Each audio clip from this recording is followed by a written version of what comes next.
Hello, everyone. My name is Dr. Isaac Teitz. Nice to meet you all. For a show of hands, who here identifies with the light side of the Force? Well, we got a few in the audience here. Who here identifies with the dark side? A few brave souls willing. Who here neither identifies with the Force, but maybe with the Mandalorians, the Way? Someone more. Fantastic. For This is the Way panel. We're going to meet our Jedi, our Sith, and our Mando to introduce themselves. We'll go down the line.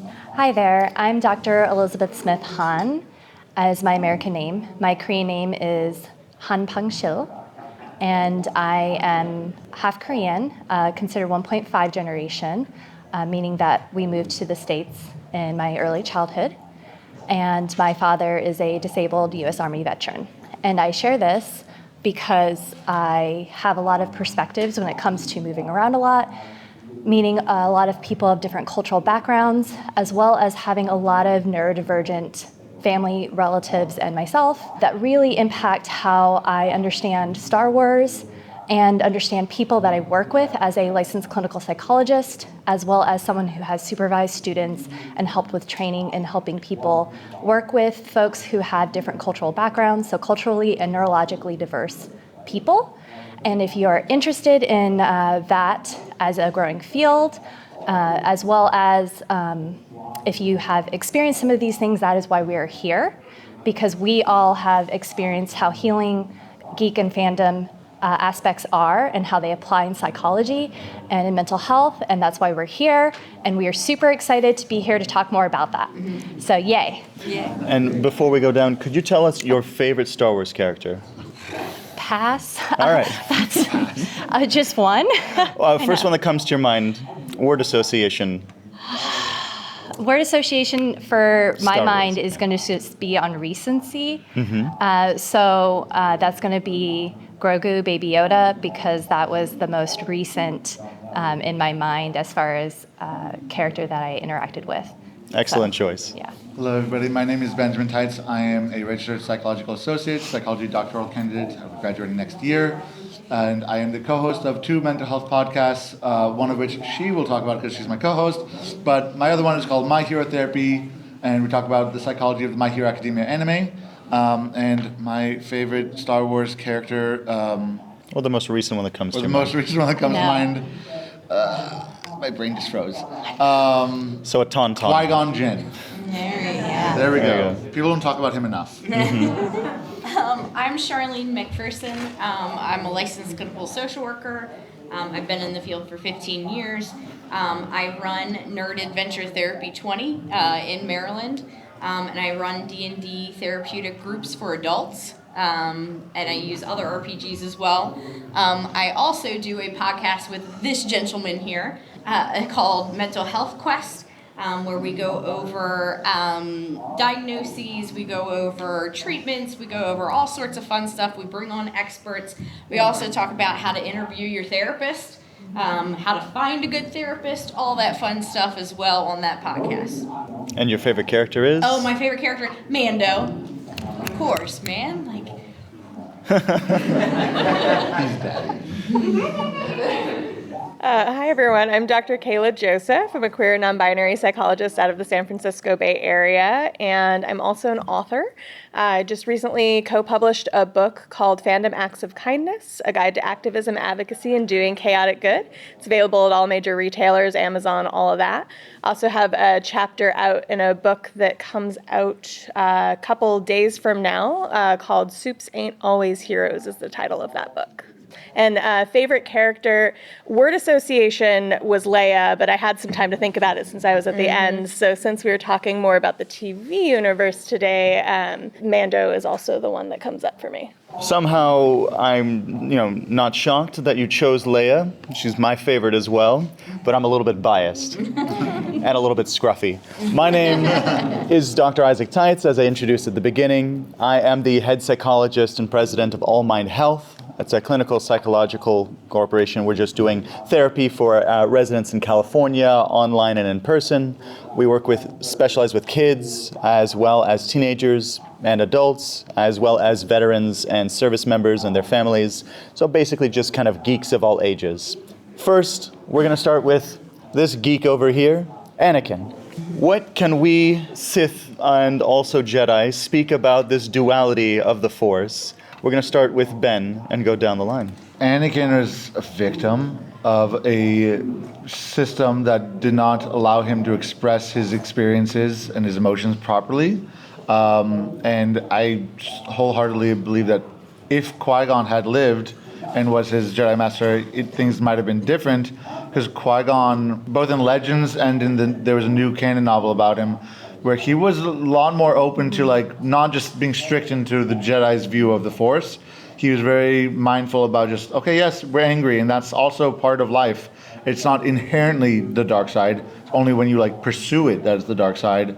And I think Anakin might have benefited from that type of mentorship. But Anakin is a really good example of how trauma and the lack of a caring environment can really negatively impact us and make it very difficult for us to relate to other people, and can lead us down to paths of villainy, I guess we could say. So He, went through a lot of trauma and things like that, and he was just trying to find his way, but didn't have anybody to kind of guide him, in the right way. And then Amidala and all that happened. He couldn't even see it, what he had in front of him at the time because of the trauma. And a lot of the times, that's what trauma can do. It takes over your whole system. So not being able to see the good things in front of you because of past trauma, that's why we, always say, go see a therapist, work on your trauma, so that you can, really thrive. And Anakin didn't get to thrive because that trauma was being done at the time and continued. The other thing that comes up for me in addition to the trauma is obsession, that there was that obsessional way that he was dealing with the trauma. And one of the reasons I didn't raise my hand with light or dark side is I think that dichotomy of light or dark side is in and of itself a little bit of a problem. And why we see that trauma happen is he can't have these things because it's the Jedi way, but the Jedi way also doesn't really promote balance. And we'll see that for one of the other characters we're going to talk about later too. I want to jump in on that, and because the dichotomy is not natural. I mean, if you're human or any other alien species in the Star Wars galaxy, you have emotions. But to say you're not allowed to experience those emotions, or you're not allowed to have relationships, there's so many ways you can have relationships and not fall to the dark side. We see that in the Legends novels. Luke Skywalker was able to have a whole new Jedi Order where they got married and had kids, and no one fell to the dark side. There was 2 people falling to the dark side, and that already started long before the Jedi Order started. So, wasn't his fault. I have not read the books. New Luke. I like old Luke. Isn't there a gray Jedi? Isn't there a gray Jedi code? Okay. Well, we'll be getting to that in the next. Okay, never mind. You're good. The future Here's is in your motion. transition there. You're welcome. There definitely is gray Jedi, but before we get to that, I also think that there are a few pieces that I want to add to that. And this is coming from someone who specifically focused my training on a lot of aspects of trauma treatment and continued my training to some specialty kinds of services like EMDR and brain spotting. And also coming from someone who very much recognizes how at times we can, because of how our training is done through this westernized model of therapy, that sometimes we can also fall into that trap of therapy is like the only way to heal trauma, which is not necessarily true. And I'm going to say this in a few different ways because, and this is sometimes something that gets people, but when we actually think about it, it makes a lot of sense. Healing is a privilege. And I say that because a lot of us are still in survival mode. A lot of our parents, our grandparents may not have had the opportunities that some of us do currently. And some of us may still be going through a variety of things where we're not able to access insurance, where we're not able to access certain things that the current models have in place. so there's that piece as well.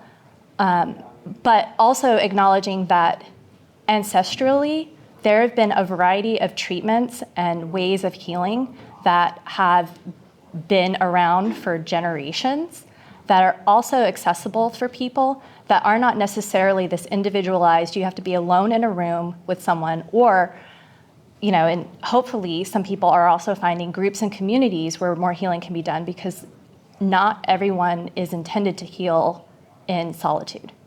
And so there are, a variety of different aspects to this.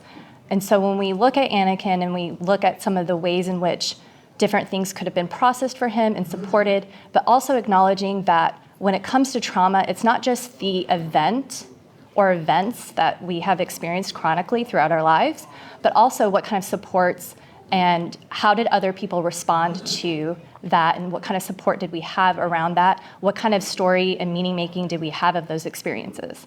So there are a variety of things, and just because something traumatic happens to someone doesn't mean that you're doomed, but also it is that part of this healing journey, and it is a journey. So I'll just add that part in there before we move on. Now that's a very perfect example of there are many different paths to healing, to self-actualization, to becoming a master. Not necessarily of the light side or the dark side, but of yourself, of your experience of the Force, your personal Force, for those who are going to ascribe to this differentiation. And Anakin, unfortunately, shows what happens when your issues are not addressed individually. They're being addressed either by a very idealistic manner in the Jedi, or unfortunately in a very manipulative manner in the Sith. And so finding the right mentor is what will help us out. Well, along with that, when he went in and he murdered the younglings, I'm just gonna go ahead and say, yes, it is really sad when trauma hasn't been healed.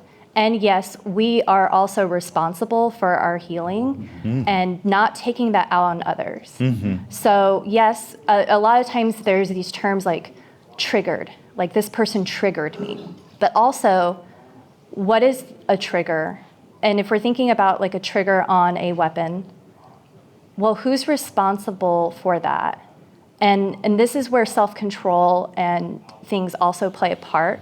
Because harming yourself or harming others is not necessarily something that we can say, oh, well, they're excused because of their history, right? So we also have to keep that in mind, but also keeping in mind that it is definitely harder to work through that when someone has had these experiences. So there's, a balance to it, and which is a lot of what we're talking about as we move to the gray side.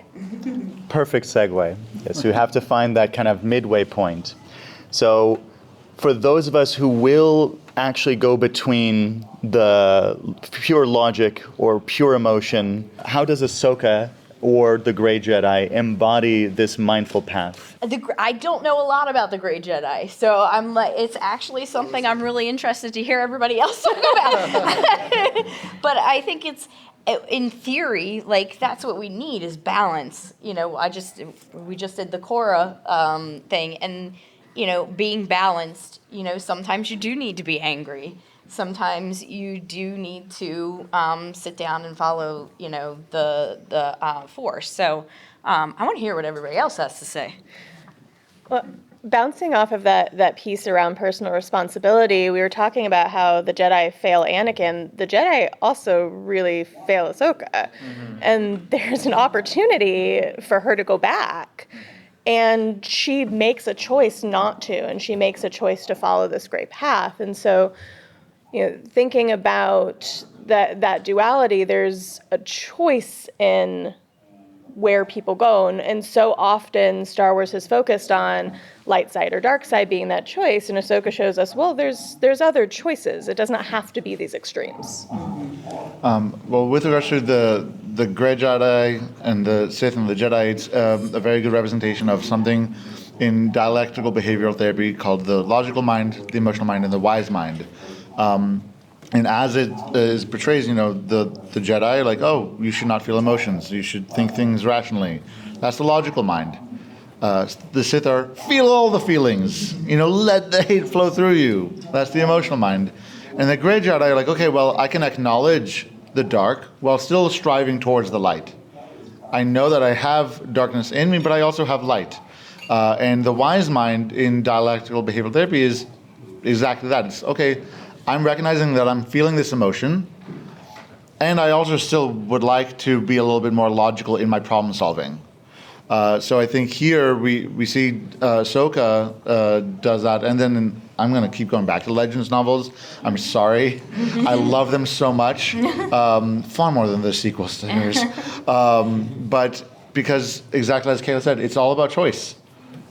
Yes, we have this emotion. What do you choose to do with it? And in my clinical work, I used to work with people on parole, people who committed crimes, and they would like to, excuse their behaviors. Oh, well, I was angry, or oh, they, made me do it, or they were asking for it. Okay, but you still did it. Like a deed done by accident is still a deed done, and you still need to take responsibility that you did that deed. And so, like Elizabeth was saying, is we don't want to excuse Anakin's because he had trauma. He still chose to do this. It's not to say that he was wrong in not seeking out support, because he didn't know that what support was there. He, in fact, did seek out support in where he thought it was available. Palpatine made it seem like, oh yes, I'm totally here for you. To someone like Anakin, who's never had anyone listen to him, I probably would have jumped towards Palpatine too if I was in that position. And unfortunately, that's the darkness of Palpatine, is that he took advantage of that. Yeah. But Anakin did make choices. When those choices didn't work out for him, he got angry and like, oh no, it's not my fault. Well, and It's not about fault. It's just about, okay, we did the thing. Where do we go from here? Well, and sometimes those choices come at great personal cost. So it's another thing that we teach in psychotherapy is that whether you're doing it as something like dialectical behavior therapy, or I practice something sort of similar called acceptance and commitment therapy, where we're asking folks to take a deep look at their values and make decisions based on your values. And the thing that nobody wants to hear is that sometimes the values congruent choice is the most painful choice. The choice for Ahsoka to walk away from the Jedi, not a pleasant choice. It's a painful choice for her. And so I think as we're kind of comparing Ahsoka and Anakin, when we see Anakin's redemption arc, there's a painful choice to save Luke and sacrifice himself. So even in that redemption that we finally get for him at some point, there's sacrifice there in making that choice. I'm hoping we're not giving away too many spoilers. In the Ahsoka series, there is some interaction. Am I doing too much spoiling? Has everyone here seen the Ahsoka series? Or more importantly, who hasn't seen the Ahsoka series? Okay. All right. So no spoilers. Maybe I'll back off of that one. I'll back off of that one. But so going on, I guess, what my fellow panelists have been talking about when they talk about DBT, dialectical behavioral therapy, and ACT, acceptance commitment therapy, that a lot of those are also based off of Buddhism. I often say that westernized therapy models are rebranding. They're rebranded things that have existed, but the originators aren't getting the credit. And I'll put that out there on that one. I will also say that as we're talking about threes, so things that come in three, when we're talking about Jedi, Sith, and gray, or light, dark, and gray, that when we talked about some external factors, there are also some internal factors. And so another kind of therapeutic modality that is often used more with adults, and so when I do families and couples work as well, as a generalist, I work with kiddos, adolescents, and everyone of all ages. But so when we're talking about adults, a lot of times what we're also talking about is a wounded child. And we're talking about the adaptive child. How did that child deal with those difficulties that they encountered? So was it that they needed to be more aggressive to be heard? Is it that they did things that were more people-pleasing and afraid to say no to people because they needed to protect that wounded child? And so, like, what happened with that? And then there's the wise adult side, or you as an adult that now has a little bit more power, what can you do to address those things? And so that's another kind of way of thinking about the Jedi from an internal, that's a very simplified version of internal family systems or internalizing, understanding the different parts of you that are inside and how those also play into how we can think of the Jedi in that way. And beyond the Force users, Ahsoka bridges the gap between those civilians and those who were at war. She was one of the few survivors of the Clone Wars. And for those who have, read any of those books about, from Ahsoka's time afterwards, when she was in hiding, when she had to change her name and she had to protect herself as Ashla, she meditates on the traumas of war that have happened. The fact that her own, comrades in arms that she'd grown to love so closely as family were so easily swayed, were so easily turned on her. So many traumatizing events had happened to her specifically, but she had been witness and knows that her whole community had been wiped out as well. And having to balance between mourning them and living on, maintaining the connections to those she lost, and allowing herself to continue with her goal. That isn't specifically the Jedi's goal, but is her goal of helping others, that she discovered is important to her, whether or not she is a Padawan or a master, whether or not she can wield the Force, because everyone is able to reach out and connect to their fellow, rebels. And it is in that type of searching for community that we can find that safety. We can find that sense of belonging. So for either the rebels or even the clones, what are your all thoughts on how we can find a sense of safety and belonging even when tough times are upon us? Some of that has to be found in the small moments of peace. I think one of the things, I was trying to think to myself why I'm drawn to Star Wars versus some of the other types of sci-fi that are out there. As somebody who personally identifies as queer and as somebody who studies queer psychology, I think one of the things that really stands out to me is that idea of resistance that exists in the Star Wars universe. And so much of the action that is happening, we're often very focused on, but the character development, the relationships that are forged within that resistance happen in small moments of joy that we get between characters that sort of build that relationship over time. And so I'm a big proponent of where can you find the joy, even in those moments where we are fighting against something.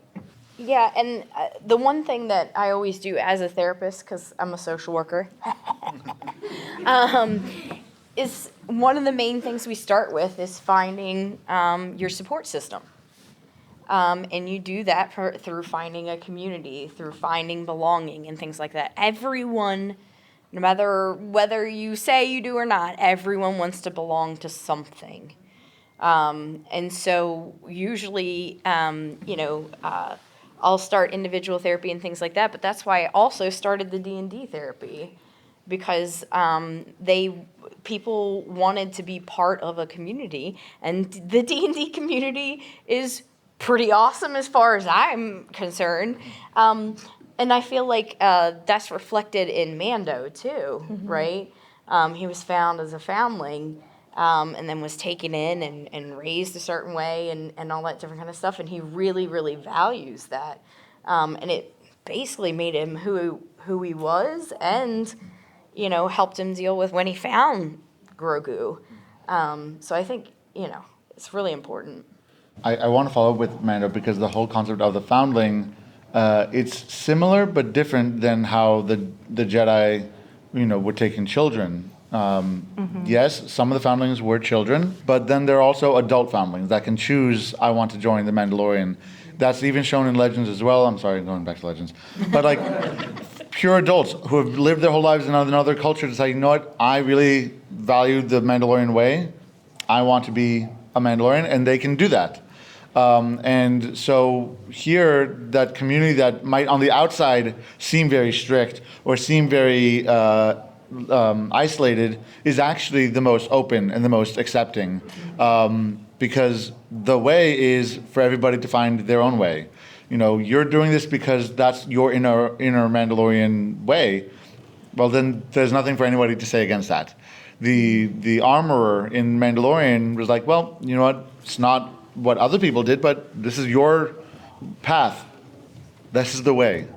So I really feel like belonging and connection is both where you were coming from, but also where you choose to go, and that leads into the whole found family, finding your people, finding your community. If you have an interest and you feel like maybe you don't have your people where you are at, seek out more from that interest. That's why Comic-Cons are so amazing, because everybody finds other people that have similar fandom attachments, and like, oh my God, you love Ahsoka? Oh my God, I love Ahsoka, and then spend 2 hours just geeking out. If that's not found family, I don't know what is. Yeah. So Judith Herman says, and she's big in the trauma world and things, but specifically says that healing requires safety.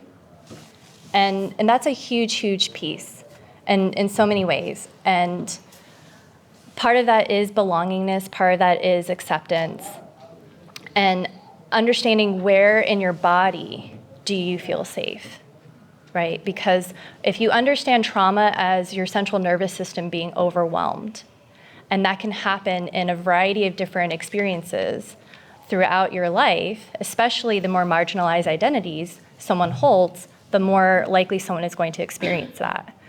And so a part of understanding this too is that when we are overwhelmed, we're more likely to go into what earlier we called the wounded child mode or the adaptive child mode, right? Because we're more likely to not be into our logical mindset of understanding things and understanding how to take care of things.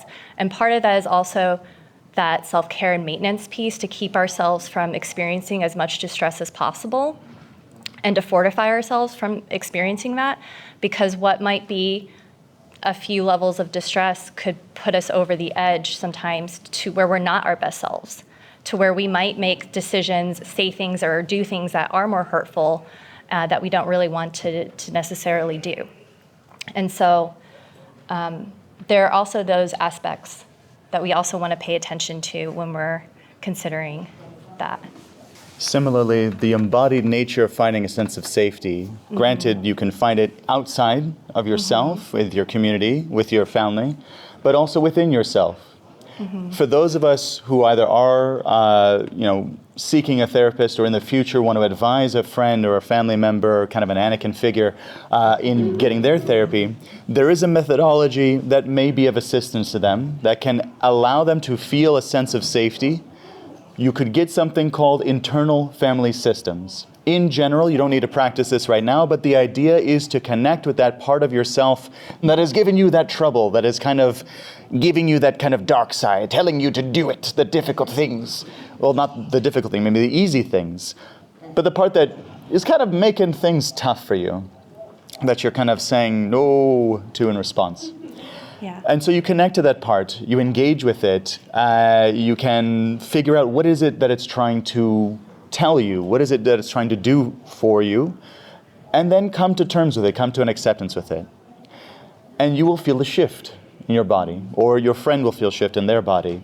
And that might allow them to start to make their steps forward, that they can bring the dark and the light together. They can feel that sense of safety. Even meditate on it too. Absolutely, because there are going to be times where we're not our best selves. And that's a fact, right? There are going to be times where our environment is not what we want it to be, or things are not turning out the way we want it to be, and it's not ideal. And it is hurtful, and it's part of our suffering that we encounter all the time. It's also part of the human condition to work towards repairs and to be compassionate with ourselves and with others. And that is a huge part that sometimes is more difficult to do when we're not in that place, right? And so that is also a part of the balance that we're talking about when we think about these Systems. Yeah, systems. No worries. So we've gotten a little bit of a teaser already about the Mandalorians, about how finding that sense of family can be so instrumental, that the Mandalorian code allows us to feel a sense of connection. And there are some other elements of the way. There are some components of cultural worldviews. There's some ways of overcoming those biases. So I'll kind of now just do a quick kind of toss-up to whomever wants to speak up. I won't put anyone on the spot. But any other elements of the different aspects from Mandalore or the diaspora therein? I like with the way the Mandalorian showed it is those different kind of, I guess, denominations, where there's those that, they keep the helmet on at all times, and then those that are totally feel free to take it off. But yet the core values of both is actually very similar, which is supporting the community, and a desire to return to the homeland. For a lot of communities that are in diaspora for various different reasons, that desire for a homeland is the driving force intergenerationally. Is that a word? Mm-hmm. Okay, good. English is not the way to say it. That is the way. Okay. And so I really like, even when certain members of the community feel like, oh, it's never going to happen, they still fight towards it. Bo-Katan seemed to have given up on ever returning to Mandalore, but she still fought for her people. So even if Mandalore as the physical place could not be achieved, Mandalore as the people can still be protected and can still find value and thrive together. So I think that it's a really big part of it, which is, maybe the ideal might not be reached, but we can still live in line with that within the community. A nation in diaspora doesn't lose its nationality, doesn't lose its indigeneity, doesn't lose its sense of culture. It's only when it allows itself to be undone does it lose who it is.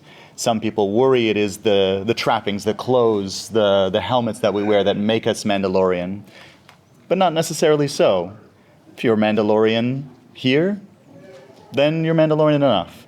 And there will be a group that will be able to see that in you, and that's the one you go to. And if some Mandalorians are going to be so stuck up that your helmet doesn't look right, that's not the Mandalore for you.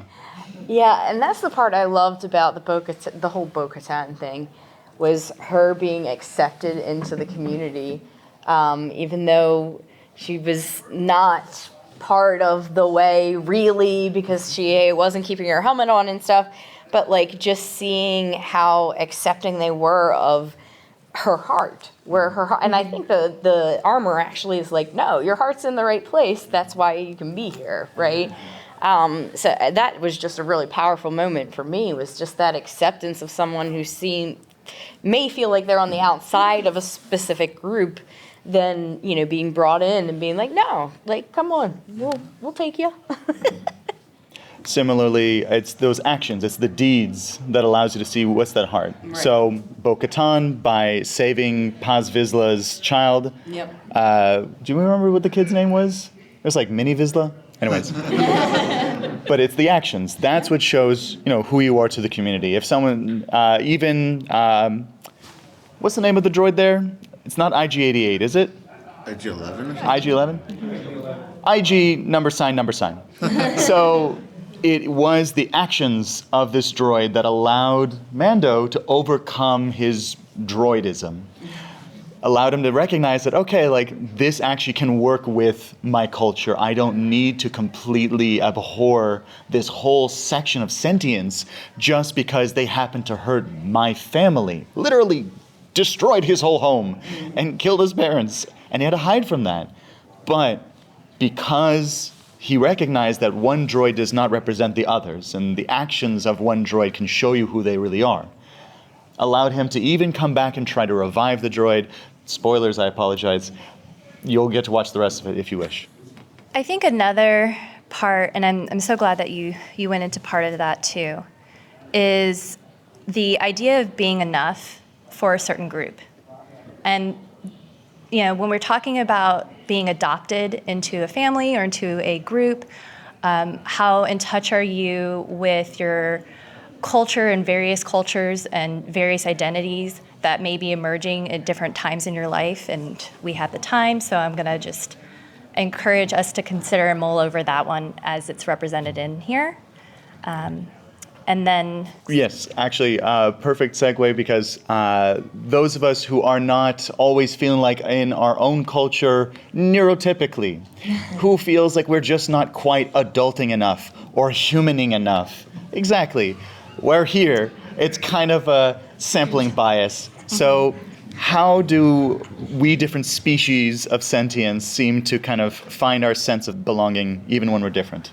and that's one of the things I really do love about Star Wars, and partially why I chose specifically these characters up here, because if we notice, each one of these characters have a different way of communicating. All of those forms of communication are valid. So even when Grogu is utilizing the yes, yes, yes, no, no, no, right, or a language device, and although sometimes people say nonverbal, but that's not the case, he has receptive verbal abilities. He's non-speaking, right? And that's a different term and something to consider utilizing more often. But even though they all have different forms of communication, there's great acceptance and great respect for one another, and learning how to communicate with one another. And I do love that. And so putting that one out there, too, to pass on. Well, this is one thing I really like, especially with like Chewbacca and even Jar Jar Binks. They both had people near them that just accepted them as they were. Qui-Gon did not try to change Jar Jar. Obi-Wan was like, "Can you like not do that?" And Qui-Gon was just like, "Just let him be." And then with Chewbacca, like nobody other than Han Solo could understand him. But yet nobody around him was like trying to like, oh no, you have to use a translator droid or anything like that. No, they're just like, oh yes, he's there and he still has a valued opinion, regardless if I understand the words or not. So I think it's really important that we all have those differences, and we can also all have people that just accept us as we are and can hear us in the way that we communicate.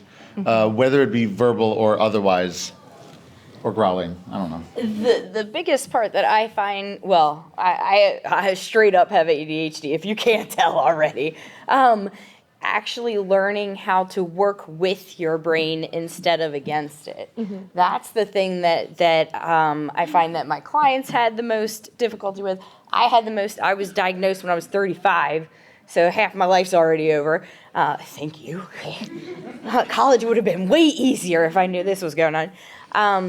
But like Han, like he does his own thing. And he's like, yeah, this is how I do it. Like, you don't like it?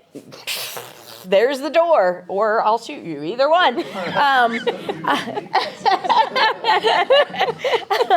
So, learning not only how to communicate with others, but also to learn how to accept how your brain works.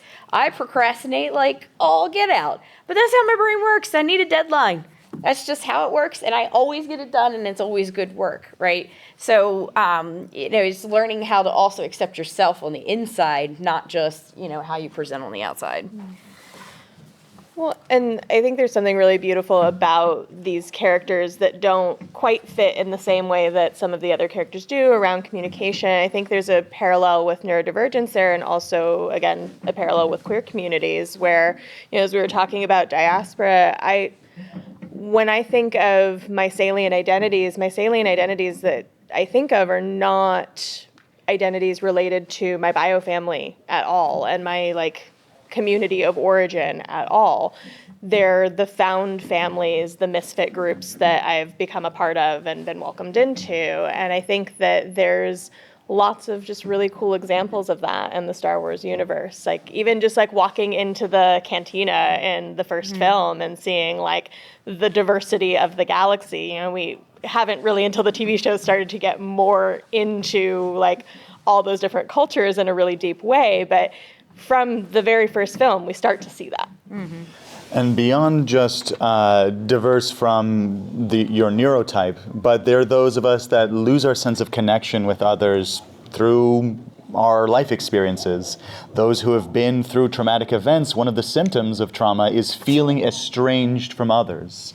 So if you have gone through something traumatizing and you feel like these other humans don't quite know what the rest of life has in store or what it's like, we can feel very different, and it can feel different for other people to interact with them. And like, you've had a different life experience and we're not quite connecting as well. However, there's still room to connect. There's still room to grow from that. There is such a thing as post-traumatic growth. So if you are seeking a way of connecting back with your tribe, with your community, with yourself, you can find your Jedi Masters, you can find your Grey Jedi Master specifically, you can find your Mandalorian Forge Masters to help you forge yourself. And we have spoken. And now, if there's any last questions that you have, by all means, go right ahead and ask. It was fascinating insight on Anakin's way to the dark side. So, but I was missing actually elaboration on Shmi, Anakin's mother. So can you touch this a little bit? Because I believe the mother is important, family is important in the first years. In the very and he turned 10, right? In the episode 1. So it was a lot of things happened before that. It's not described, and she's actually displayed as a pure victim. Right?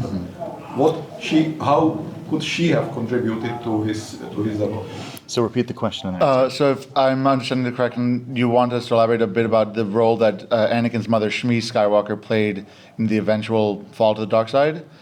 Or his development? Or is just development in general? Basically, what you mentioned that had the mentor will be still alive, so he could have probably not turned to the dark side. But what if the mother has done something different? Well, I mean, it's really hard to say because we never saw a lot of Shmi in the canon. I do believe that, again, if he would have still have had contact with his mother, if she had not been killed, that probably would have definitely been far more beneficial for him. It is hard to say because, again, he still would have been torn between the Jedi community of no attachments and you're not allowed to talk to your mother ever again. She was his sole caregiver for 10 years, and she did her best to protect him and guide him to be a kind, caring child in a harsh environment.